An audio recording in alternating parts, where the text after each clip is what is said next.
Na ką, bičiuliai, tęskim rubriką Riškim kartu. Kaip ir minėjau praeitam video, kuriame rodžiau, kaip pasidaryti atvadėlį iš feeder gumos su karoliuku. Tad dabar parodysiu labai jautrią sistemėlę su pintų valu, kurią rišuosi pats ir gaudau be jokių problemų, ypač kai žuvis yra labai atsargi, kai kibimai, kaip pavasarį, kaip rudenį, yra vos matomi, todėl aš visad naudoju pintą valą. Taigi, ko mums reikės, tai žinoma pinto valo, šiuo atveju tai yra 0,18,5 mm storio, 8 gijų valas. Štai tokį rekomenduoju, labai gerai laiko, nesusidėvi labai greitai. Po to, žinoma, šėryklos su paruoštu atvadėliu, paruoštos fiderinės gumos su termokembriku ir karoliuku, žirklučių, liniuotės ir be abejo pavadėlių. Taigi, pirmiausia imame pintą valą. Ant pinto valo veriame šėryklą su atvadėliu. Štai taip. Šėryklą su atvadėliu nustumiam. Sekantis dalykas. Šita sistemėlė labai gerai, kad jai nereikia jokių, stopmazgių. Labai faina ir nereikia ilgai vargti. Imame paruoštą fiderinę gumą su karoliuku. Pintą valą veriame per karoliuką. Štai taip. Dabar pintą valą imame, darome didelę kilpą. Šiuo atveju ir visad aš bent jau darau 50 cm. Atsimatuojame 50 cm. Štai čia. Paimame pintą valą, darome kilpą.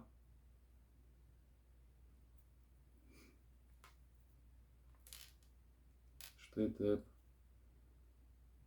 Kilputę apsukame vieną kartą, nes mazgas vėl bus 8. Kas mėgstat, galite apsukti 2 kartus, tai jokių problemų nesudaro. Paimame už feeder gumos atvadėlio galo ir prakišam per suformuotą kilputę iš pinto valo. Štai taip.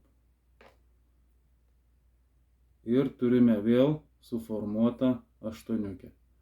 Žinoma, būtinai mazgą padrėkinam, nes kaip žinome, pintas valas yra labai standus, tad kiekvienas mazgas turi laikyti puikiai.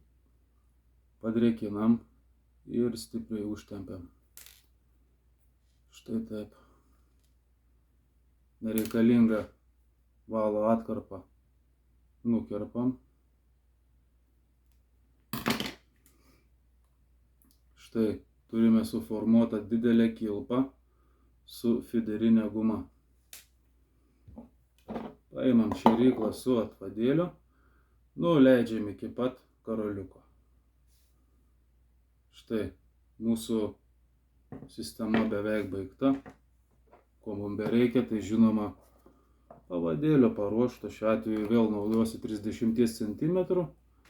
Pavadėlius matėt kaip rišuos, tai pažiūrėkit video, kas nematėt. Imame pavadėlį ir prie suformuotos kilputės ant feeder gamo perveriame pavadėlio kilputę ir per pavadėlio kilputę perveriame kabliuką. Štai taip. Žinoma, visad mazgą, belę kokį mazgą padrėkinkit ir užtempiam. Štai, turime padarytą labai jautrią, labai įdomią, galiu pasakyti, sistemą, su kuria gaudau ir tikrai jokių problemų neturiu. Šita didelė kilpa padaryta iš pinto valo. Jūsų šėryklą traukimo metu, kaip matot, pristabdo nuo smūgio. Štai. Ir labai maža tikimybė, kad jūs sistemą nutrauksit. Tai ką, tikiuosi pagelbėjau šiuo klausimu ir ką, susitiksim kitose video. Iki bičiuliai.